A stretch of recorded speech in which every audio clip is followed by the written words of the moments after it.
በመጀመሪያ በድጋሚ እንኳን የአማራ ፋኖ ብሔራዊ ኃይል ተቋቋመልን እንኳን ደስ አለን በማለት መልእክቴን እጀምራለሁ። ያው አብዛኛው ቦታ ቨርቹዋሊም ባለው ዓለም መሬት ላይም ባለው በየቦታው ሰው በጣም የተሰበሰበ ደስታውን እየገለጸ ነው። እግዚአብሔር ይመስገን አንድ ሆነውልናል ወንድሞቻችን፣ በጣም ደስ ይላል። ከዚህ ጋር የተገናኘ ወቅታዊ ምክር ግን አለኝ። ይሄም አንድ መሆናቸውን ተከትሎ በተለይ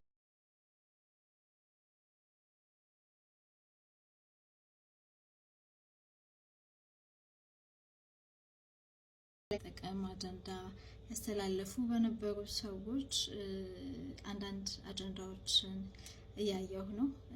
ብዙ ጊዜ እንደዚህ አይነት ነገሮች በራሳቸው ጀምሮ በራሳቸው ይጠፋሉ። አሁን ግን ክሪቲካል ታይም ላይ ስለሆነን በተለይ ደግሞ ከውስጥ አንዳንድ መረጃዎች የሚያሳዩት ይሄ መንግስት እንደ ቀልድ ባህር በር እፈልጋለሁ ምናምን በሚል የጀመረው አጀንዳ አንድ ወደ ላይ ከፍ አድርጎት የእውነትም ጦርነት ለመጀመር ዝግጅት ላይ መሆኑን የጎረቤት ሀገር ኤርትራ ላይ እንግዲህ ይሄ ጠቅላላ ቀጠናዊ ችግር ቢሆንም ግን አሁን ጦርነት ውስጥ እንዳለ የአማራ ሕዝብ ደግሞ ከዚህ በፊት ሰሜናዊ ጦርነት ጊዜ እንደተረዳ ነው ምንም አይነት ኮንፍሊክት ወይ ጦርነት ምንም አይነት ሌላ አጀንዳ ሲኖር ሁሉ ጊዜ ከጀርባ አማራ ይመታል። ሁሉ ጊዜ አብሮ ተሳተፈም አልተሳተፈም እና እንደ አገር ኦልሬዲ በጦርነት የደቀቀ አገር ውስጥ ሆነን ጎረቤት ሀገር ላይ ከመሬት ተነስቶ ጦርነት መክፈቱ ለዛውም ቀጥታ ወደ ጦርነት የሚያስኬድ ሳይሆን ምንም አይነት አጀንዳ በጠረጴዛ ላይ በዩኤንም በሌሎች ሪጂናል ኦርጋናይዜሽኖች መነጋገር ሲቻል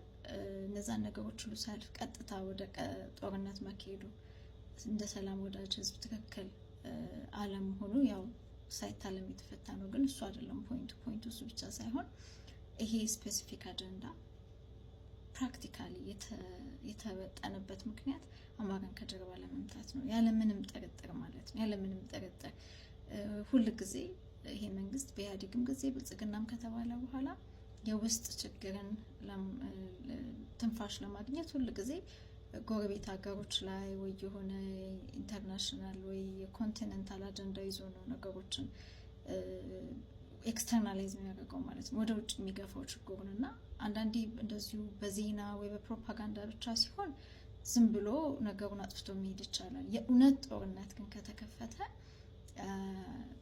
ኦልሬዲ በጦርነት ያለቀ አማራ ህዝብ እንደገና በዛ ሰበብ ከጀርባ እንዲመታ ታክቲካሊ የሆነ ዝግጅት እየተደረገ ስለሆነ በዚህ ሰዓት የፋኖ አንድ መሆን ክሪቲካል ስለሆነ ቀድሞም ሌሎች ኮዞቹ ወደፊት መጥተው የውሸት ፕሮፓጋንዳዎች መንግስት የሚያደርጋቸው ወደፊት መጥተው የህዝቡን ልብ እንዳይበታተንና ይህን ጦርነት በፍጥነት አቆሞ ይህን ዘር ጭፍጨፋ አቆሞ ፍትህ የሚሰፍንበትን መንገድ ፋሲሊቴት እንዲያደርግ በዚህ በክሪቲካል ሰዓት ከዚህ አሁን ጊዜውን ፈጅቶ ከተቋቋመው የተቀናጀ የአማራ ኃይል ጋር የአማራ ፋኖ ብሔራዊ ኃይል ጋር ችግሮች ለመፍጠር የሚደረጉ ነገሮችን ቀድመን ኢንዲኬት ማድረግ ኦፒኒየኑን ሊድ አድርጎ ቀድመን ማሳየት ይኖርብናል። የሁላችንም ኃላፊነት ነው እና በዚህ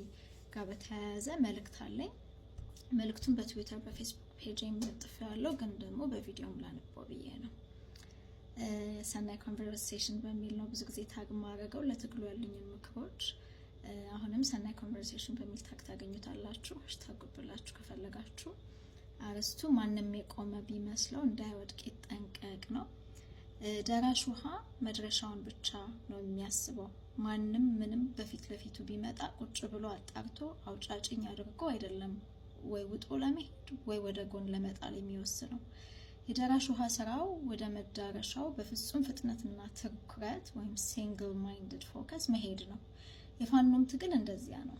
ምንም አይነት በጎም ሆነ ክፉ አስተዋጽኦ ይኖረው ወይ ለጥሩም ይሁን ለመጥፎ ይደረግ፣ ምንም አይነት ነገር ፍጥነቱንና አቅጣጫውን ሊቀይረው ወይ ዝግ ሊያደርገው ቢመጣ ጨፍልቆት ያልፋል። ግቡ የሚሊዮኖችን ስቃይ ማቅለል ስለሆነ አይደለም አላስፈላጊ መቀዳደም ይቀርና የእውነት የግለሰቦች ጥያቄም ለጊዜው እውቅና ላያገኝ ይችላል። ጊዜው የሚጠይቀውን ያለ ምንም ማወላወል ማድረግ ግዴታ ነው። ማንም ምንም ቢሆን እንቅስቃሴው ከፈጠረው ማዕበል በተቃራኒ መዋኘት አይችልም።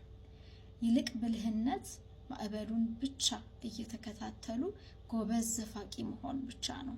ወቅቱም ህዝቡም እነዚህን የፊት ዘፋቂዎች እንዲመሩት ይፈልጋል። ማዕበሉን ተከትለው ኃይሉን እንዲበረታ የሚያደርጉ እንጂ የማዕበሉን አቅጣጫ ለማስለወጥ የሚጥሩትን ቦታ የሚሰጥ በአሁኑ ጊዜ የለም። በተረፈ ውድ በአማራ ፋኖ ብሔራዊ ኃይል ማዕከላዊ ኮሚቴ አመራር ሆናችሁ የመጣችሁ መሪዎቻችን ሆይ ከእርስ በርሳችሁ የሚቀርባችሁ ማንም የለም። ከናንተ በላይ ሊበደልላችሁ ሊያለቅስላችሁ የሚሞክር ሰው ካጠገባችሁ ካለ ቦታ አትስጡት። በአሁኑ ሰዓት እንደዚህ ጠንካራ በአራቱም አቅጣጫ እንደ አይን ብሌን የምትታዩት ወንድሞቻችን አንድ ጠረጴዛ ላይ መምጣታችሁ ምንኛ መታደል ነው። ትግላችሁ ለ2 ዓመት የተጎተተው መንግስት ከከፈተብን ጦርነት በላይ እናንተ መካከል የውሸት መረጃ በማመላለስ ይደረግ በነበረው ሸፍጥ ነው። አሁንም ትብብራችሁን ወደ ውህደት አሳድጋችሁ ያን ሁሉ ቀዳዳ ዘግታችሁ ለጠላት መሰለያ ቦታ እንኳን እንዳይኖረው ስትደፍኑት በአራቱም አቅጣጫ ያንዳችሁን በክፉ የመጣ ጠላት ሌሎኞቻችሁ እያያችሁ ስትመክቱ ስንቱን የውስጥ ጠላት ተስፋ አስቆረጣችሁት። ደግ አደረጋችሁ፣ ታኮራላችሁ። በዚህ ጊዜ የግል ጋሻ ጃግሬ የሚመስሉ ከህዝብ ገንዘብ እየሰበሰቡ ልክ ከኪሳቸው የሰጧችሁ የሚያስመስሉ የግል ፋን ክለብ የነበሩ የተጎዳችሁ የልካችሁን ያልተሰጣችሁ እንዲመስል የሚሰሩት አስቂኝ የማታ ማታ እናንተ ላይ ያላቸውን ኢንፍሉዌንስ እንዳያጡ የሚሰሩትን ተንኮል በየአቅጣጫችሁ አክሽፉት። በተለያየ ጊዜ የውስጥም የውጭም ጠላት ሊያጠቃችሁ ሲሞክር ለሁላችሁም በምችለው ቆሜያለሁኝ። ይህንን ያደረኩት መሪዎቼ መሆናችሁን ጠንቅቄ ስለማወቅ ነው። በደፈናው ሳይሆን በአመክንዮ ተከላክያለሁ። የእውነት የሚያስጠይቅ ነገር ሲኖር እኔም በትህትና ጥያቄ አቅርቤያለሁ። መሪ ምንም አይጠየቅ ከሚሉት ውስጥ ስላልሆንኩ፣ ግን የሚያኮራኝ በአገሪቷ ላይ ካለ ከየትኛውም የፖለቲካ ኃይል ነኝ ከሚል በተሻለ ሁኔታ በትህትና ችግሮችን ቶሎ በማስተካከል የሄዳችሁበት መንገድ ነው። ህዝቡ ጊዜ ወስዶ ግራና ቀኝ አይቶ ትክክል ሳይሆን እየመከረ ያለ አግባብ ስማችሁ ሲጠፋ እየተንከባከበ ሁላችንም እንዳደረግ ነው ማለት ነው መሄዱን ስታዩ እናንተም የህዝብ አካል ናችሁና ያለ አግባብ እርስ በርሳችሁ ላይ ክስ ለማቅረብ የሚሄድ ቡድን ሲንሰራፋ ዝም ብላችሁ እንዳታዩ። በአሁኑ ሰዓት በአማራ ህዝብ ላይ ከእግዚአብሔር በታች ስልጣን ያላችሁ እናንተ ናችሁ። ያንን በፍጹም እንዳትረሱ። ከውጪ በወሬ የሚያዝላችሁን እኛ ታዘን እንሟገታለን። እናንተ ግን የህዝብ ተስፋ በሚያረሰርስ መልኩ ሁሉን ትታችሁ እርስ በርሳችሁ በፍጹም ታመኑ። እንዳትረሱ። ጠለቅ ብላችሁ መርምሩ። አብዛኛው የግለሰብ ማምለክ ክብ ፈጥሮ ከወንድሞቻችሁ ነጥሎ አንተ ካልነገስክ አንተ ካልመራህ የሚሏችሁ ከ2019 በኋላ አማራ የሆኑ ታጋዮች ናቸው። አንድ ቀን ትግሉን ወደፊት ፈቅ የሚያደርግ ስትራቴጂ ላያመጡ የሚነዙትን አጉል ወገንተኝነት ሰምታችሁ እንዳትወዛገቡ። ላለፈው ክረምት ቤት አይሰራም ካወጃችሁበት ቀን ጀምሮ ማንንም ከጋራ አመራራችሁ ውጪ ማንንም ቢሆን በጎን የተለየ ቦታ አትስጡት። ያለ ጥርጥር ከድል ያደርሳችኋል። በልባችን ያለው ፍቅር ለጠቅላላ ፋኖ ከአንድ ቀን ይሁን እስከ 15 ዓመትም በትግል ውስጥ የቆየ ቢሆን በቂ ነው። አማራ ለፋኖ በቂ ፍቅር አለው። 13 አይደለም 100 ብትሆኑ ለአንድ ዓላማ ሰው እንጂ ህዝቡ ወርቅ ያነጥፍላችኋል። በተረፈ አደናቃፊዎቻችሁን ሹክ እያሉ ልባችሁን የሚጎትቱትን እነሱን ትግል ያክማቸዋል። እናንተ ቀድማችሁ ተገኙ፣ ጠላትን አሳፍሩ፣ ማንም የማይነቀንቁ አመራር ስጡ፣ ጦሩን በምስራቅ አፍሪካ አለ የተባለ አድርጉት። እናንተ አንድ ላይ ካሰባችሁ ይህን የማታደርጉበት ምንም ምክንያት የለም።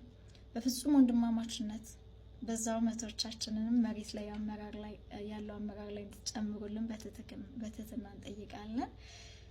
ጦሩን አዘምናችሁ በበለጠ ሁኔታ ካሁንም በላይ የህዝቡ ኩራት የጠላት ፍርሃት ምንጭ አድርጉት። ዘረኛውን ስርዓት ገብስሱ። አሁን በተለመደው የጨቀየ የኢትዮጵያ ፖለቲካ አካሄድ ብትሄዱ ጥሩን ብቻ ሳይሆን እያንዳንዷን ስህተትን በሌላ ማሳበብ የተለመደ የተበላሸ ባህል ከድል በፊት የግንባር ስጋ ሆነው የመጡ መሪዎቻችንን ሊያጠለሿችሁ ይችላሉ። በስብስብ መርታችሁ ስኬቱንም የሚያጋጥም ውድቀቱንም እኩል ተካፍላችሁ ከመጣችሁ ግን በሴራ የመመታት እድላችሁ ይቀንሳል። የሚያጨበጭቡትን አትስሙ ለረጅም ጊዜ የሚሆነው በኢትዮጵያ ፖለቲካ አካሄድ የተለመደውን መርዛማ አካሄድ ሁሉ አጥንቶ ያንን ሳይድ ስቴፕ ለማድረግ የሚያስችለውን አካሄድ በመምረጣችሁ ኮሩ። ከዛም ለምን ለሚሉ ቦታ አትስጡ፣ አጥንተው ይደርሱበታል ጥቅሙን ማለት ነው። በበቂ ሁኔታ ጦራችሁን ወደ አንድነት አምጥታችሁ ግንኙነቱን ሁሉ ከተወራረሰ በኋላ እናንተ ተስማሙ እንጂ ከፕሬዝዳንት ጠቅላይ ሚኒስትር እስከ ተለያዩ የሚኒስተሮች ማዕረግ ሾማችሁ ብትመጡ ማንም አይቃወምም። ለህዝቡ እንደሆነ መንግስት እናንተ ናችሁ። ቀድማችሁ ካርዳችሁን ላለማሳየት ግን ይህን ጊዜ በውስጥ ለፉት። በተለይ የመንግስት ካድሬዎች የውስጥ ሰንሰለታችሁን እንዳታሳዩ ያላደረጉትን እንድታሳዩ ያላደረጉት ማብሸቅ የለም። በጠፍጣፋ አመራሩም ወይም በፍላት ስትራክቸሩ ማለት ነው በጣም ተደናቅጠዋል።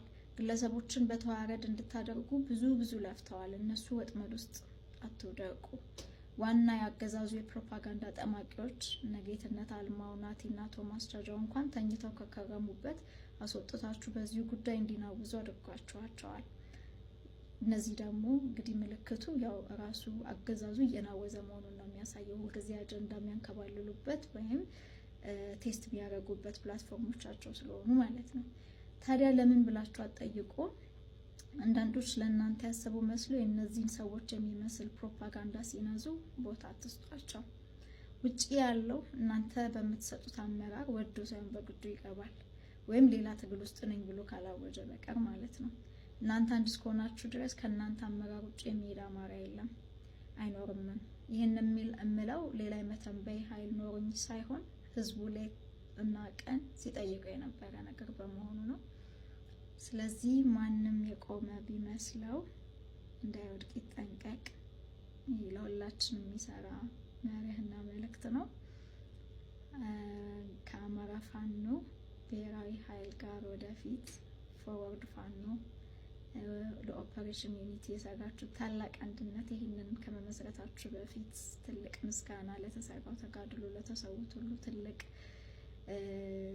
ክብር ማሳየት ፈልጋለሁኝ።